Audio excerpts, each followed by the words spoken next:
हरि ओम सबैजनालाई।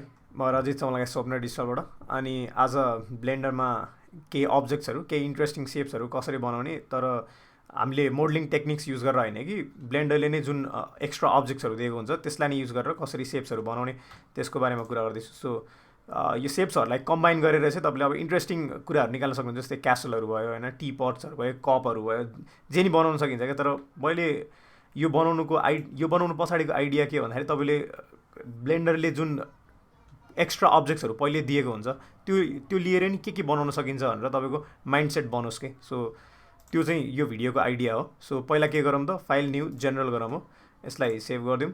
अनि त्यसपछि यसलाई डिफल्ट किबलाई डिलिट गरिदिन्छु। सो पहिला चाहिँ तपाईँले एउटा एड अनलाई इनेबल गरे हुनुपर्छ, नत्र भए चाहिँ तपाईँको यो अप्सन्सहरू आउँदैन क्या। सिफ्ट ए क्लिक गर्नुभयो भने पहिला म सर्टकट पनि इनेबल गरिदिन्छु सो द्याट तपाईँहरूलाई सजिलो हुन्छ। सो सिफ्ट ए गरेर यहाँ तपाईँको एक्स्ट्रा अब्जेक्ट्स आउँदैन भने चाहिँ तपाईँले एडिटमा जाने, प्रिफरेन्सेसमा जाने, के गर्ने त एक्स्ट्रा अब्जेक्ट्स भनेर लेख्ने हो। अनि त्यसपछि यसलाई इनेबल गरिदिने। सो त्यो इनेबल गरिदिएपछि तपाईँको सिफ्ट ए क्लिक गरेर यहाँ एक्स्ट्रा अब्जेक्ट्सहरू आउँछ। अब के रहेछ हेरौँ है त। सो यो राउन्ड क्युबहरू, टोर्सहरू त सिम्पल भयो हो। यता जाउँ, म्याथ फङ्सनमा के छ यो भन्दा पनि हामी गियर्समा हेरौँ हो। गियरमा एउटा गियर भन्ने छ हो। सो गियर भनेको चाहिँ यो सिम्पल एउटा लाइक इन्जिनको सेप जस्तो केही दियो हो। यो मोसन ग्राफिक्समा नि युज हुनसक्छ, तपाईँहरूलाई एउटा टिप्स हुन सक्यो। अब अर्को कुरा के गर्न सकिन्छ त, यसले हामीलाई पुरै सेप्सहरू बनाएर दिन्छ क्या। अब 3मा जान्छु, फेस सेलेक्ट हो। फेस सेलेक्ट मोडमा गएर म के गर्छु त, नम्बर 7 गरेर यो माथिको फेसहरू सबै सेलेक्ट गरेर एक्सट्रुड गरिदिन्छु हो। एक्सट्रुड गरिदिएपछि चाहिँ एउटा रमाइलो लाइक वाल जस्तो सेप आयो क्या। अब यसलाई फेरि एक्सट्रुड गरिदिउँ हो। अनि त्यसपछि अर्को कुरा के गर्न सकिन्छ भन्दाखेरि सिफ्ट र अल्ट क्लिक गरेर यो लुप टुल सेलेक्ट गर्न सकिन्छ यो साइडको। अनि अल्ट ई गऱ्यो भने एक्सट्रुड फेस अलङ नर्मल्स हुन्छ हो। सो नर्मलमा अलिकति मैले एक्सट्रुड गरेर फेरि यसलाई चाहिँ माथिको सेप सेलेक्ट गर्नलाई नम्बर 7 र यो माथिको सेलेक्ट हुन्छ हो फेसहरू। अनि त्यसपछि फेरि एक्सट्रुड गर्न सक्यो। अब फेरि एक्सट्रुड गर्छु, हल्का यसलाई स्केल डाउन गरिदिन्छु। स्केल डाउन गरेर फेरि स्केल अप गर्छु हो। अनि त्यसपछि फेरि एक्सट्रुड गर्छु, फेरि एक्सट्रुड गर्छु, फेरि स्केल डाउन गर्छु, एउटा रमाइलो सेप निकाल्नलाई हो। सो यस्तै गरी तपाईँले के गर्न सकिन्छ त, फेसेसहरूलाई एक्सट्रुड गर्दै स्केल गर्दै हो नयाँ नयाँ सेप्सहरू बनाउन सकिन्छ। तर यसमा हामीले प्रिमिटिभ युज गरेनौँ कि ब्लेन्डरले नै जुन गियर्सहरू दिएको थियो, त्यो गियर भन्ने एक्स्ट्रा अब्जेक्ट दिएको थियो त्यो युज गऱ्यौँ। अब अर्को एउटा कुनै हेरौँ। सो गियरमै एउटा वर्म भन्ने छ हो। यो वर्म भन्ने सेप पनि अब तपाईँले लाइक यो सेप देख्नुभयो, अब केमा युज गर्ने भनेर तपाईँले विचार गर्न सक्नुहुन्छ कि यसलाई मैले यतिकै राखिदिएँ हो। यसलाई स्केल अप स्केल डाउन गर्न सकिन्छ। स्केल गरेर यतातिर लाइक यसको टप पार्ट हो जस्तो देखाइदिन सक्यो अहिले हो। सो त्यसलाई चाहिँ अहिले मैले यतिकै राखेँ। अर्को कुरा के गर्न मिल्छ भन्दाखेरि डायमन्ड्स भन्ने छ हो। डायमन्ड्समा कुनै एउटा सेलेक्ट गरौँ, जेम भन्ने सेलेक्ट गरेँ मैले, सबै उस्तै छ हो। जेम भन्ने सेलेक्ट गरेँ। अब यसलाई स्केल अप गऱ्यो भने यो एउटा आइल्यान्डको जस्तो सेप दिन पनि मिल्यो क्या। लोपोले आइल्यान्ड भनेर पिन्ट्रेस्टहरूतिर पोस्ट गरेर आउँदा नि, सो त्यस्तो एउटा सेप पनि दिन मिल्यो क्या। सो यसलाई अब इभन सब डिभाइड गरिदिन्छु म। सब डिभाइड गरिसकेपछि के गर्छु भन्दाखेरि यो कुनै फेसेसहरूलाई चाहिँ सिलेक्ट गरेर प्रोपोर्सनल एडिटिङ युज गरेर तलबाट ल्याइदिन्छु। सो अलिकति बढी नै प्रोपोर्सनल एडिटिङ गरौँ। अनि त्यसपछि यतातिरको फेसलाई नै तल ल्याउँ। कुनैलाई माथि लग्दैन हुन्छ, आइल्यान्डको जस्तो सेप दिनलाई, ऱ्यान्डम सेप गर्नलाई हो। सो अब यसलाई फेरि के गर्न सकिन्छ, एउटा स्केल अप गर्न सकिन्छ। स्केल अप गरेर यो चाहिँ लाइक यो कन्टेनर जस्तो अथवा भनौँ न ल्यान्डस्केप जस्तो केही सेप आउन मिल्यो क्या। तर यो लो पोलीको लागि अफकोर्स होइन। सो अर्को कुरा के गर्न मिल्यो भन्दाखेरि यिनीहरूलाई पहिला साइड लगाइदिउँ। सिफ्ट ए क्लिक गरेर अरू के छ हामीसँग, डायमन्ड्स भयो हो, गियर्स भयो, तपाईँहरूले देख्नुभयो। अब एक्स्ट्राजमा के छ त हेरौँ। एक्स्ट्राजमा सबभन्दा पहिला सिम्पल स्टार हेरौँ। सो स्टार पनि रमाइलो छ। स्टारलाई अलिकति स्केल अप गरौँ हो, अथवा यतापट्टि स्केल डाउन गरिदिउँ। स्टारले पनि एउटा वालको जस्तो सेप पनि दिन मिल्यो। हामीले नम्बर 7 क्लिक गरेर हो, यतापट्टि एक्सट्रुड आउट गरेर रमाइलो सेप दिन्छ। यसलाई पनि एक्सट्रुड आउट गरेर स्केल आउट गर्दै स्केल अप गर्दै जाने हो भने अघिनको जस्तो सेप निकाल्न सकिन्छ मजाले। अनि यसलाई पनि अल्ट ई गरेर एक्सट्रुड फेस अलङ्स नर्मल गरेर यो अलिकति माथि उठेको जस्तो हो। अनि त्यसपछि यो बाहिरको भागलाई मात्रै सेलेक्ट गरेर लुप कोडले, अनि त्यसपछि यसलाई स्केल अप गर्न सकिन्छ। इन्ट्रेस्टिङ सेप्सहरू निकाल्न सकिन्छ क्या यसरी चाहिँ। सो ब्लेन्डरको एक्स्ट्रा अब्जेक्ट्सहरूले चाहिँ तपाईँलाई आइडिया पनि दिन सक्छ हो के गर्नलाई। अनि त्यसपछि एक्स्ट्राजमा जाउँ। अब यसमा अर्को कुरा भनेको स्टेप पिरामिड भन्ने हेरौँ। स्टेप पिरामिडलाई चाहिँ म यहाँ सेलेक्ट गर्छु हो। तपाईँले अब के गरी स्टेप पिरामिड क्लिक गर्नुभयो, अनि त्यसपछि स्टेप पिरामिड हरायो अथवा यो लेफ्टको सेक्सन हरायो भने चाहिँ यो ब्लेन्डरमा तपाईँलाई थाहा छँदैछ अरू ट्युटोरियलहरूमा मैले भनेकै छु, यो एकचोटि लेफ्ट क्लिक गरेर हरायो भने चाहिँ हराएको हराइ हुन्छ। यसमा मैले मेस चाहिँ एडिट गर्न मिल्छ, तर यो अप्सन्सहरू चाहिँ कहिले पनि एडिट गर्न मिल्दैन क्या। सो त्यस कारणले मैले 10 साइड्स लिन्छु अथवा 12 लिदिउँ हो। यो गोलो एउटा सेप आयो क्या। इनिसियल विड्थ बढाइदिउँ हो, इनिसियल विड्थ बढाइदिएपछि यो आउँछ। अब यसको विड्थ हाइट भनेको त तपाईँहरूले अब आफ्नो टेस्ट अनुसार हो, आफूलाई कस्तो चाहिएको छ त्यो अनुसार सेट गर्न सक्नुहुन्छ। सो यो चाहिँ मलाई एकदमै रमाइलो सेप लाग्छ, यो स्टेप पिरामिड भन्ने हो। अनि त्यसपछि अर्को हेरौँ, एक्स्ट्राजमा जाउँ। सो हनीकम भन्यो भने त्यस्तो छ। हनीकमको रमाइलो कुरा चाहिँ नम्बर अफ रोज कलम्स बढायो भने चाहिँ एकदमै रमाइलो सेप आउँछ क्या। अब यसमा गएर मैले अघिको जस्तै फेसहरू सेलेक्ट गरेँ, अनि त्यसपछि अब यसलाई एक्सट्रुड गर्न, सरी पहिला एडिट मोडमा जानुपर्छ, अनि त्यसपछि बल्ल फेस सेलेक्ट हुन्छ। फेस सेलेक्ट गरेर अब एक्सट्रुड गऱ्यो भने यो एकदम रमाइलो यो पिल्लर जोडिएको जस्तो सेप आउँछ क्या। अब यसमा अफकोर्स तपाईँले लाइक रो कलम जति चाहिन्छ त्यो अनुसार लिन सक्नुहुन्थ्यो।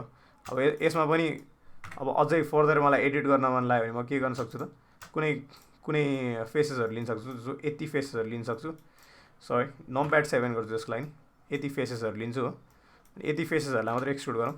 सो एकदम रमाइलो सेप्सहरू निकाल्न मिलेर चाहिँ यतापट्टि पनि निकाल्यो भने हो। सो यो चाहिँ हनीकम युज गरेर गर्न मिल्यो। सो अब अर्को कुरा भनेको चाहिँ मैले देखाउन खोजेको, अब तपाईँले एक्स्ट्रा अब अब्जेक्ट्सहरू छ भनेर त बुझिहाल्नुभयो। अब एक्स्ट्रा अब्जेक्ट्सलाई युज गरेर अब अरू के गर्न सकिन्छ त त्यो भन्छु। जस्तै त्यसको लागि चाहिँ टीपट भन्ने छ, यहाँ टीपट भन्ने छ। यसले हामीलाई के गरिदिन्छ भने मेस बनाइदिन्छ हो। जस्तै अब मलाई यो टीपटबाट कप बनाउन सक्छु क्या। जस्तै यसमा रेजोल्युसनहरू यो अप्सन्सहरू त सधैँ छ, तपाईँले हेर्न सक्नुहुन्छ हो। अब यसलाई मैले छोडिदिएँ, रेजोल्युसन 5 ठिक छ। अनि त्यसपछि अब म यो मेस नै हो क्या, यसलाई गएर मैले ट्याप गरेँ भने ठ्याक्कै हामीले जुन अरू ट्युटोरियल्सहरूमा मैले भनेको छु त्यो मोडलिङ जसरी गर्छौँ त्यसरी नै गर्न सकिन्छ क्या। सो त्यसको लागि चाहिँ अब म के गर्छु भन्दाखेरि, जस्तै यसलाई मलाई कप बनाउनु मन लाग्यो, कपको त यो अगाडिको भाग त हुँदैन। त्यसको लागि म के गरिदिन्छु भन्दाखेरि अल्ट जेड गर्छु, 1 गरेर यो भ्यूमा जान्छु हो। अनि यो फेसेसहरूलाई चाहिँ के गरिदिन्छु त, डिलिट गरिदिन्छु। सो यो फेसेसहरूलाई डिलिट गरिदिएँ हो। अब के भयो भन्दाखेरि यो एउटा अब हल्का कपको जस्तो सेप आउन थाल्यो। त्यसमाथि यो एउटा कभर पनि छ। यो कभरलाई चाहिँ डिलिट गर्नलाई मैले के गर्न मिल्छ भन्दाखेरि एल क्लिक गरेँ भने यो सबै सेलेक्ट हुन्छ क्या। लिङ्क्ड कुरा हो एल भनेको। एलले के गर्छ त, लिङ्क्ड कुराहरू मात्रै सेलेक्ट गर्छ एडिट मोडमा। अनि त्यसपछि यसलाई डिलिट फेसेस गर्छु। सो एउटा कप जस्तो सेप आयो। अब यसलाई मैले फर्दर एडिट गर्नु छ भने म के गर्न सक्छु त, सिम्पल यहाँ जान्छु, प्रोपोर्सनल एडिटिङ अन गरेर स्क्रोल डाउन अफकोर्स होइन, यहाँ यसरी एडिट गर्न सकिन्छ क्या। अब लुप यसरी लुप्सहरू लिएर हो। सो हल्का कपको जस्तो सेप आयो, यसलाई सेड स्मुथ गऱ्यो भने सो अलमोस्ट कप जस्तो देखियो। सो भनेको मतलब चाहिँ वर्क अराउन्ड्सहरू हुन्छ कि ब्लेन्डरमा। सबै कुरा तपाईँले स्क्रैचबाट गर्नुपर्छ भन्ने छैन। तपाईँले ब्लेन्डरको एक्स्ट्रा अब्जेक्ट्सहरू युज गर्न सक्नुभयो भने त्यहाँबाट पनि रमाइलो कुराहरू निक्लिन सक्छ हो। सो अब अर्को लास्टै एउटा कुरा हेरौँ। त्यसको लागि चाहिँ के गर्छु भन्दाखेरि बिम बिल्डर भन्ने तपाईँले हेर्न सक्नुहुन्छ, मैले युज गर्दिनँ अहिले। वाल फ्याक्ट्री गर्छु हो। वाल फ्याक्ट्री चाहिँ अलिकति ठुलो नै बनाइदिन्छ। ब्लेन्डरले चाहिँ जेनरली साइजहरू चाहिँ एमुलेट गर्न खोजेको। जस्तै मैले यो कुराहरू कप बनाएर छु भने कपको साइज हो नि त त्यो त। सो कपभन्दा त वाल भनेको त अलिकति ठुलै हुन्छ नि त। सो त्यो हाराहारीमा चाहिँ त्यसले एस्टिमेट गरेर यसको एक्ज्याक्ट साइजहरू यहाँ साइडमा गएर हेर्न मिल्छ। अहिले म देखाउँछु। सो अब यसमा अप्सन्सहरू धेरै छ कि कन्स्ट्रक्ट गरिदिन्छ हो यसले। सिमिलर कुरा हो, हामीले अब धेरै ट्युटोरियल्समा हेर्छौँ। बिल्डिङको एडअनमा पनि यसमा धेरै साइडमा गएर हामीले धेरै नै एडिट गरेको थियो हो। अब यसमा मैले चेन्ज गर्ने भनेको चाहिँ यो साइज स्टार्ट र एन्ड चेन्ज गर्छु। वाल साइजको 30 अथवा 40 बनाइदियो भने चाहिँ यसलाई के हुन्छ भन्दाखेरि यसको साइज बढ्छ क्या हो। यसको साइज बढ्यो भने चाहिँ के हुन्छ, अलिकति लामो वाल देखियो अफकोर्स हो। अब अर्को कुराहरू यो विड्थ भेरिएन्स मिनिमम तपाईँले सबै एक्सपेरिमेन्ट गर्न सक्नुहुन्छ। यसमा मेजर कुराहरू भनेको चाहिँ के हो त, वाल सेप रेडियल र कर्भ भन्ने छ। रेडियल गरिदियो भने के हुन्छ, अफकोर्स यो गोलो खाले बन्यो हो। अनि कर्भ गरिदियो भने लाइक यस्तो बन्यो क्या। यसमा म के गर्छु भन्दाखेरि यो ओपनिङ भन्ने छ नि वाल सेपको तलको, त्यो ओपनिङ भनेको चाहिँ यो हो क्या। त्यो ओपनिङलाई मैले क्लोज गरिदिएँ, जस्तै यो बन्द गरिदिएँ। त्यो ओपनिङ बन्द गरिदियो भने अब गयो क्या त्यो ओपनिङ। यसमा म स्लट्सहरू खोलेँ। स्लट भनेको हल्का पालहरू जस्तो हुन्छ, त्यो गरिदिएँ। अब त्यसलाई मैले रिपिट भनेर क्लिक गरेँ भने धेरै ठाउँमा स्लट्स आउँछ क्या यसरी हो।